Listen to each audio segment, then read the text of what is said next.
Hey, hello everyone, Munbalance, and in this video I'm going to walk you through an experience that I had in a Savage tier content. Now, I've already cleared this fight and I know what to do, but I wanted to take you guys on a trip with me, basically in the eyeballs of a player, to kind of explain what's going on and how you can tell what the boss is going to do without him having to hit you with it first.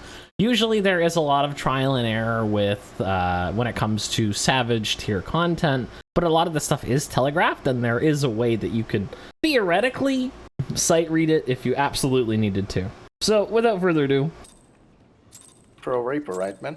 Yep. Are you recording any of this? Yeah, I am. Oh, God. I might make a video about it, I don't know.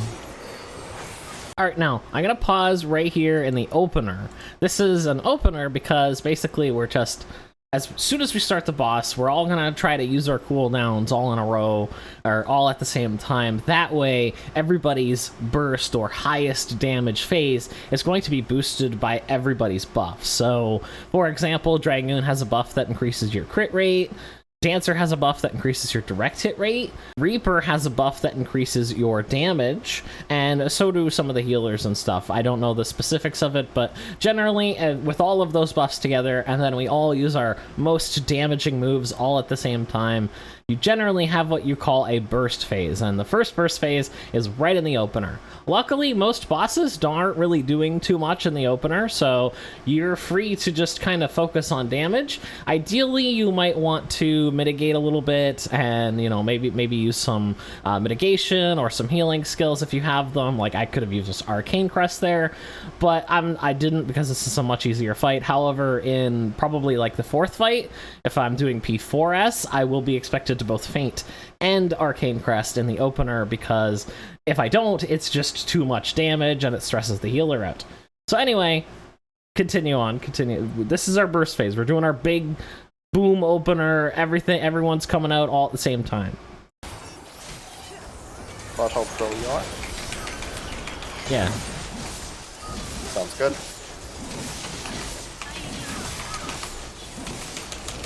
Chakras. And rolls out. Wow.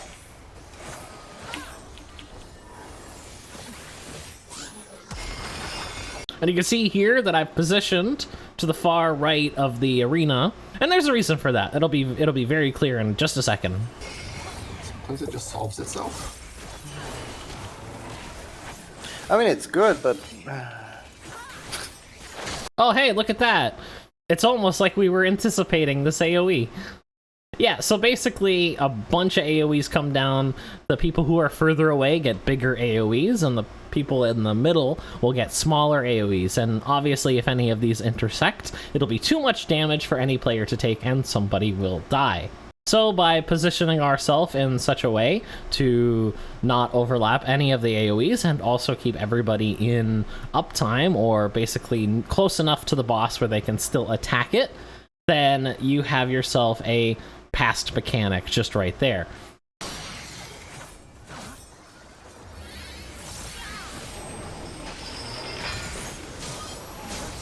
And the pattern in which the boss pulls out his chains is kind of important. You can see that he pulls out the left anchor first and then the right anchor. So we know on this next mechanic that the right side is going to be safe first, followed by the left side. So we're going to move ourselves basically right through the boss as he's doing his wavy thing.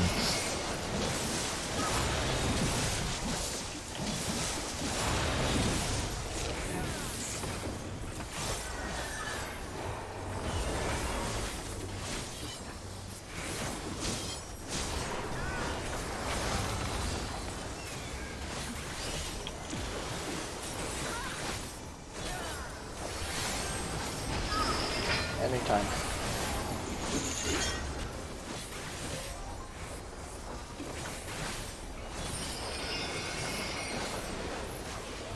So something I wanted to highlight here In this mechanic, we actually have to go out from the boss, and we have to go in after that. And this is a little bit tricky as a melee player because, well, obviously I want to be as close to the boss as possible. If I have to walk away from the boss, that's what we in the business call downtime. It's no good. You don't want it. So I'm trying to time myself, basically, to sneak in an attack, go out and do the mechanic, and then go back in as quickly as I can and keep the combo going.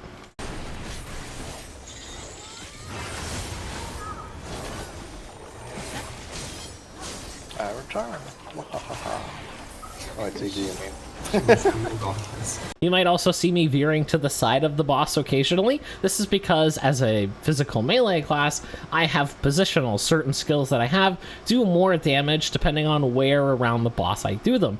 I have one skill that does more damage on the back of the boss, basically where that circle just isn't existing, and then I have skills that do more on the flank of the boss, which is essentially just like the same size as the back, but on the sides. So generally I'll want to veer to the side to get those side positionals. Just return. Just Start glowing, goddamn. Hi, how's it going? See ya.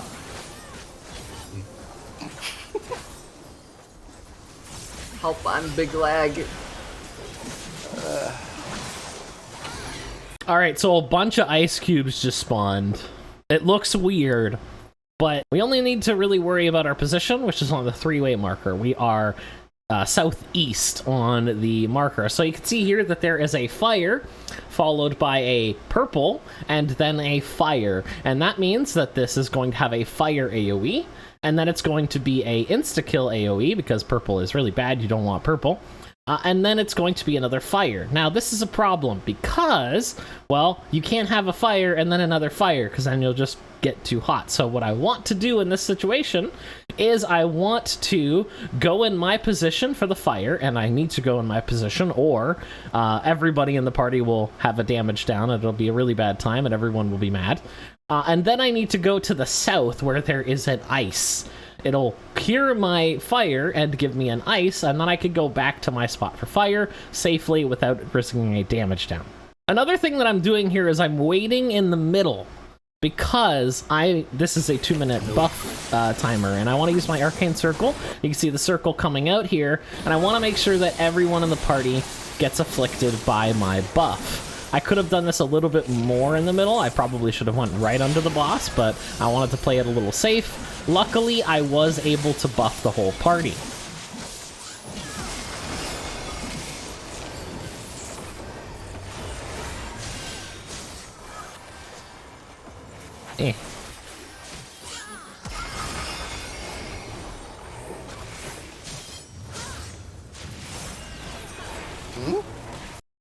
Oh no, look at this!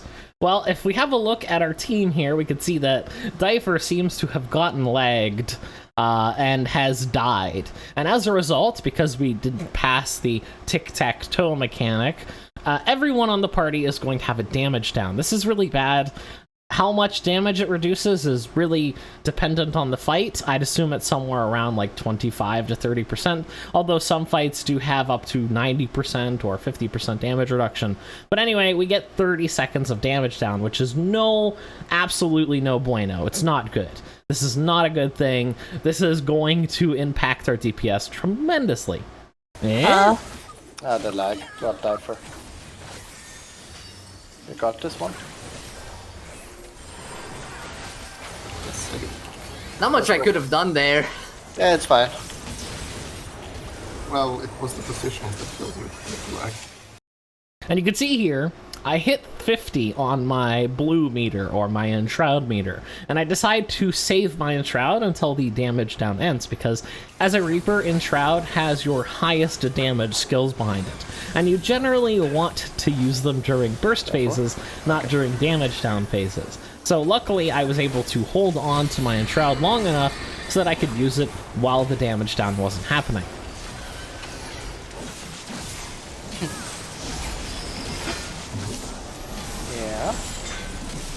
And here is a neat little mechanic. So, similar to the mechanic we had before, where he swings his flails, but they're kind of mixed up a little bit. You can see that he has fire around him, so that's going to mean that the red spaces on this weird dartboard thing are not going to be safe. There is also a flail, which means that we need to go out. We need to get out of the boss's hitbox. And there is also a hook flail on the right. So that means that the safe point in this particular mechanic is going to be on the outside in a white spot on the left side of the arena, which basically dials us down to just this one. So while this is casting, the whole party is going to move over there.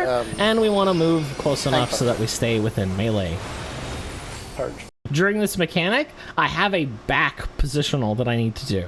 But obviously, I can't reach the back of the boss right now because, well, that part of the boss is going to be hit by a big AoE. So I need to use a True North here. And this is a perfect example of a situation where True North should be used.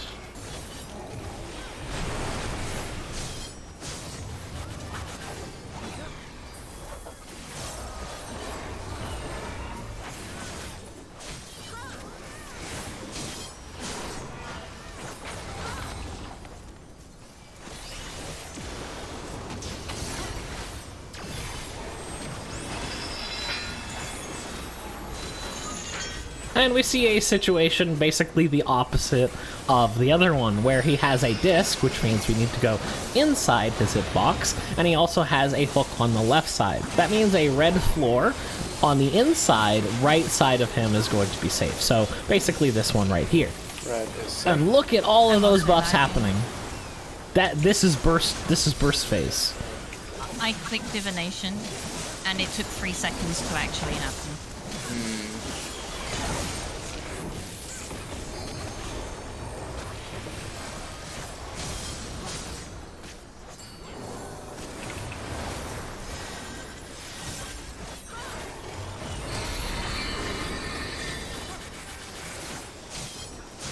I still have the fourfold.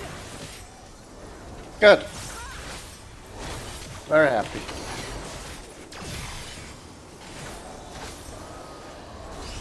And this next mechanic is called Fourfold Shackles. Basically, he's going to give a debuff to every single player, and depending on your debuff, you need to go to a different part of the map. The actual location of where you are positioned doesn't really matter. It's just sort of, if you're red, you need to be on the outside, and if you're purple, you need to be on the inside. However, by us identifying all of the debuffs and putting them at a certain spot, it makes it much easier for the party to get into position early rather than later and risk messing up the mechanic, because the first hit's going to come in about 5 seconds, so we need to be really on the ball.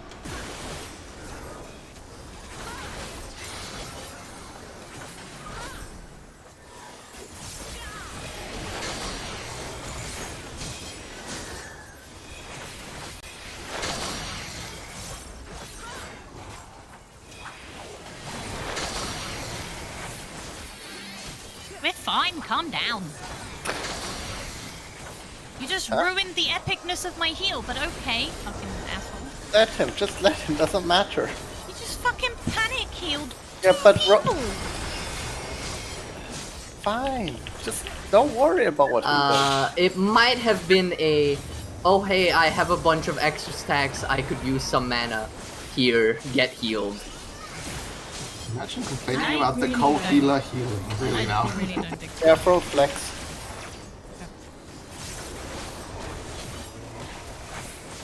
Because I know I definitely do that on Sage. And here we have our second burst phase, our second big burst phase. Our potions are up. This is generally the time that you'd want to use them. I messed up a little bit. I used my potions super late. Luckily, this run is a little scuffed to begin with, so this wouldn't have costed me a lot of ranks. However, this is our PB, so maybe it would have been a lot better if I would have used my potion on time, but alas, didn't happen. There is also a lot of times where I dropped my dot in this fight that obviously I need to work on. That's not good. But you can see that the boss this time uses his flails at the same time as the temperature or the basically the ice cube mechanic. So now we have the ice cubes happening. Then we need to go into the boss and then out back to our assigned spot. And while this is happening, we also need to do our most intensive and burstiest phase in our DPS rotation. Oh, I forgot to use potion. That's fine. It's fine, I fucked it anyway, because we had damage down on the first one. Yeah, but I, like, avoided using burst for the damage down. I, like, adapted and adjusted my... Well, unfortunately, that only messes you up because you don't get the RDPS you would have given everyone during Oh, no, their burst. no, I didn't, like... When I had Check damage it. down, it was like a 1 minute burst for me. Red is safe, carefully, he was done. I can Okay, No, get off red. It doesn't happen then. it's just me who's smart enough to not always stand on it. Yeah, don't pull an Electro and get knocked back onto the red and kill everyone. It was Purge, and the off tank took it, okay? So I stood in the back. It just happened to be red. Shackles, Death. No. just saying. I said no. No. I'm just We're saying, not just doing in case. jackal. And there you have it. That's a pretty neat P1S fight. I know this isn't like, I know there's a lot of footage of this fight done way better, but I just wanted to kind of take you into the eyes of DPS and what I'm looking for when I'm doing a fight and kind of the things that I'm worried about, like positionals and burst rotations and all that, and all of these things that I'm doing to try to improve, because if I want to get all the scythes in the game, I'm going to have to get pretty damn good at the game, because there's a scythe and it's in the hardest content in the game, and if I want to do it, I'm going to have to get good at the game. So anyway, I hope this was informative, entertaining. I hope you guys liked going on a little ride with me, and yeah, if you guys like this content, I could do more like it. There's lots of fights in Final Fantasy that I could make videos like this about, but with that said, I want to give a shout out to my Patreon supporters who get videos like this a day early and also help this channel keep chugging along. If you have any comments or concerns, you can put them in the comments down below. And while you're down there, you can check the description for links to my Patreon, where you can support the channel, my Discord, where you can come hang out. And as well, you can also check out my Twitch stream, where I stream Final Fantasy every Friday, with other games on Saturday and Sunday. Thank you so much for watching, and I'll see you in the next video.